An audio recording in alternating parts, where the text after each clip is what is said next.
Hi అండి. Easy వేలో కొమిడీ sleeves అనేది ఎలా కట్ చేయాలో చూపిస్తున్నాను చూడండి. ఫస్ట్ మనం హ్యాండ్ లెంత్ అనేది మనకి ఎంత కావాలో చూసుకోవాలి. ఇక్కడ నాకు హ్యాండ్ లెంత్ వచ్చేసి 10.5 ఇంచులు ఉందండి. ముందుగా ఇక్కడ మనం ఫోల్డింగ్ కోసము ఒక 1 ఇంచ్ అనేది ఎక్స్ట్రా తీసుకోవాలండి. సో ఇలా 1 ఇంచ్ దగ్గర ఒక మార్కింగ్ పెట్టేసుకొని ఇలా స్కేల్తో స్ట్రైట్గా ఒక మార్కింగ్ అనేది చేసేసుకోవాలి. ఇలా చేసుకున్న తర్వాత హ్యాండ్ పొడవు ఎంత ఉందనేది చూసుకోవాలి. 10.5 ఇంచులు ఉంది కదండి. ఈ 10.5 ఇంచుల దగ్గర ఇక్కడ ఒక మార్కింగ్ చేసుకోవాలి. అలాగే మనం ఖర్చు కోసం ఒక హాఫ్ ఇంచ్ కావాలి కాబట్టి ఇంకొక హాఫ్ ఇంచ్ దగ్గర ఇలా మార్క్ చేసుకొని ఇలా స్ట్రైట్గా ఒక మార్కింగ్ అనేది చేసుకోవాలండి. చూసుకోండి, ఇది 11 ఇంచెస్ ఉండాలి కరెక్ట్గా. సో ఇక్కడ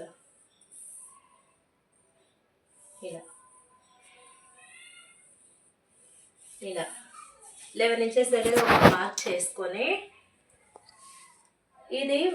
ఇవి పొడవు అనేది మనం తీసుకునేటప్పుడు ఏంటంటే ఇది పెద్ద సైజ్ బ్లౌజా చిన్న సైజా అని చూసుకోవాలండి. ఇది చిన్న సైజ్ బ్లౌజ్ కాబట్టి ఇలా 3 ఇంచెస్ దగ్గర ఒక మార్కింగ్ చేసుకోవాలి. అదే పెద్ద సైజ్ బ్లౌజ్ అయితే 3.5 దగ్గర ఒక మార్కింగ్ చేసుకోవాలి. సో ఇది చిన్న సైజ్ కాబట్టి నేను 3 ఇంచెస్ దగ్గర ఒక మార్క్ చేసుకొని ఇలా స్ట్రైట్గా ఒక లైన్ అనేది డ్రా చేసుకున్నాను. బ్యాక్ సైడ్ తీసుకొని ఈ చంక అనేది ఎంత ఉందో కొలుచుకోవాలి. ఈ పై నుంచి ఇలా టేప్ పెట్టేసుకొని ఇలా నీట్గా కొలుచుకోవాలండి. ఇక్కడ ఎంత వచ్చింది, 7.5 ఇంచులు అనేది ఉందండి. సో 7.5 ఇంచుల దగ్గర ఇక్కడ నుంచి ఇలా ఈ లైన్కి క్రాస్గా పెట్టి 7.5 ఇంచుల దగ్గర ఒక మార్కింగ్ అనేది పెట్టుకోవాలి. ఇలా పెట్టుకున్న తర్వాత ఈ మార్కింగ్కి ఇలా స్ట్రైట్గా ఒక లైన్ అనేది గీసుకోవాలి. ఇలా గీసుకున్న తర్వాత ఇందులో ఇలా టేప్ పెట్టేసి హాఫ్ ఇంచ్ దగ్గర ఒక మార్కింగ్ అనేది చేసుకోవాలండి. ఇలా ఒక మార్కింగ్ చేసుకున్న తర్వాత మళ్ళీ ఇందులో ఒక హాఫ్ ఇలా ఇక్కడ ఒక మార్కింగ్ గీసి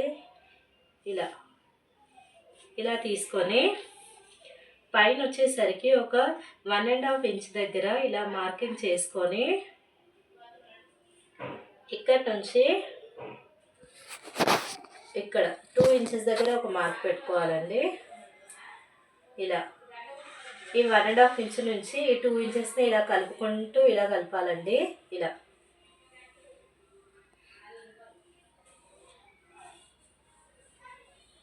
దీనికి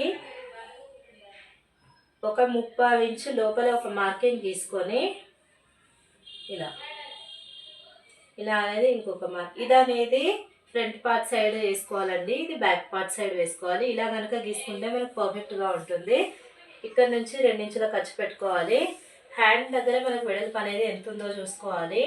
హ్యాండ్ దగ్గర వచ్చేసి 5.5 ఇంచులు ఉందండి. దీనికి 2 ఇంచుల ఖర్చు కలుపుకొని ఇలా ఒక మార్కింగ్ చేసుకోవాలి. ఇప్పుడు కొమిడీ కోసం ఎలా మార్కింగ్ చేసుకోవాలో చూపిస్తాను చూడండి. ఇక్కడ 3 ఇంచెస్ అనేది మార్కింగ్ చేసుకోవాలండి. మనకి ఎక్కువ కుచ్చులు కావాలంటే నాకు కొన్ని కుచ్చులు అయినా చాలు అనుకుంటే ఇలా ఒక 2.5 ఇంచెస్ దగ్గర ఇలా ఒక మార్కింగ్ అనేది చేసుకోవాలి. ఇలా 2.5 ఇంచెస్ దగ్గర ఒక మార్కింగ్ చేసుకొని ఇలా స్ట్రైట్ లైన్ అనేది డ్రా చేసుకోవాలి. ఇలా డ్రా చేసుకున్న తర్వాత ఇక్కడ ఉంది కదండి, ఈ లైన్ అనేది పైకి గీసుకొని ఈ మధ్యలో లైన్ ఉంది కదా, ఇది కూడా ఇలా పైకి గీసేసుకొని ఇక్కడ ఇలా అని ఈ ఎడ్జ్ తర్వాత ఇలా కలిపేయాలండి ఈ లైన్లోకి. ఇలా ఇంతే, సింపుల్ అండి. ఇలా గీసేసి కటింగ్ అనేది చేసేసుకోవాలి. కొమిడీ స్లీవ్స్ అనేది చాలా ఈజీ అండి. ఇలా 2.5 లేదా 3 ఇంచెస్ ఖర్చుతో మనం పెట్టుకొని కట్ చేసుకుంటే సరిపోతుంది. మనకి కుచ్చులు అనేది ఎన్ని కావాలో దాన్ని బట్టి మనము కట్ చేసుకోవాలండి. ఇలా కట్ చేసుకున్న తర్వాత ఇక్కడ సైడ్ జాయింట్స్ దగ్గర ఇలా ఒక మార్కింగ్ పెట్టేసుకోవాలి. అలాగే ఈ సెంటర్ పాయింట్ దగ్గర కూడా ఇలా ఒక టక్స్ అనేది పెట్టుకోవాలి. ఇంతే అండి. ఇలా కనుక కట్ చేసుకున్నట్లయితే ఈజీగా కొమిడీ స్లీవ్స్ అనేది కట్ చేసుకోవచ్చు. నార్మల్‌గా మనం హ్యాండ్ స్టిచ్ చేసేటప్పుడు ఎలాగా కుడతామో ఇది కూడా అంతే అండి.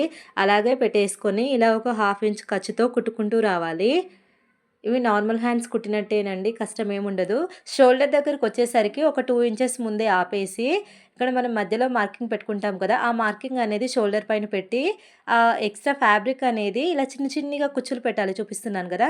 అలా 3 అయితే 3, 4 అయితే 4 మీకు ఎన్ని కుచ్చులొస్తే అన్ని పెట్టేసి, ఇటు సైడ్ వచ్చేసరికి ఆపోజిట్‌లో పెట్టాలండి. అటు పెట్టిన కుచ్చులకి ఇటు సైడ్ ఆపోజిట్‌లో ఇలా చూపిస్తున్నాను కదా! ఇలా ఆపోజిట్‌లో చిన్నగా కుచ్చులనేది పెట్టుకోవాలి. కుచ్చులు పెద్దగా పెట్టొద్దండి. చిన్నగా 3 గానీ, 4 కానీ పెట్టి, ఇంకా మిగిలిన క్లాత్‌ని ఇలా నార్మల్‌గానే స్టిచ్ చేసుకోవాలి. మనం నార్మల్ హ్యాండ్స్ ఎలా అయితే కుడతామో ఇది కూడా అంతే అండి. కష్టమేం లేదు. జస్ట్ షోల్డర్ దగ్గర 3, 4 చిన్ని ఫ్రిల్స్ పెడితే సరిపోతుంది. ఇలా ఒక కుట్టు వేసుకున్న తర్వాత తిప్పేసుకొని డబుల్ స్టిచ్ అనేది వేసుకోవాలండి. డబుల్ స్టిచ్ వేసుకుంటేనే హ్యాండ్స్ అనేవి స్టిఫ్‌గా మంచిగా ఉంటాయి. ఇలా డబుల్ స్టిచ్ వేసుకుంటూ రావాలి. కొమిడి స్లీవ్స్ అనేది పెద్ద కష్టమేం కాదండి. నార్మల్ హ్యాండ్ కట్ చేసినట్టుగానే కట్ చేసుకోవాలి. స్టిచ్చింగ్ కూడా అంతే. కొంచెం చిన్న వర్క్ అంతే. ఆ చిన్న వర్క్ చేశామంటే రిజల్ట్ అనేది మనకు చాలా బాగా కనిపిస్తుందండి. చూసారు కదా ఎంత పర్ఫెక్ట్‌గా వచ్చాయో. ఇలా మనం ఈజీగా కొమిడి స్లీవ్స్ అనేది స్టిచ్ చేసేసుకోవచ్చండి. కొత్తవారు కూడా చాలా ఈజీగా నేర్చుకోవచ్చు.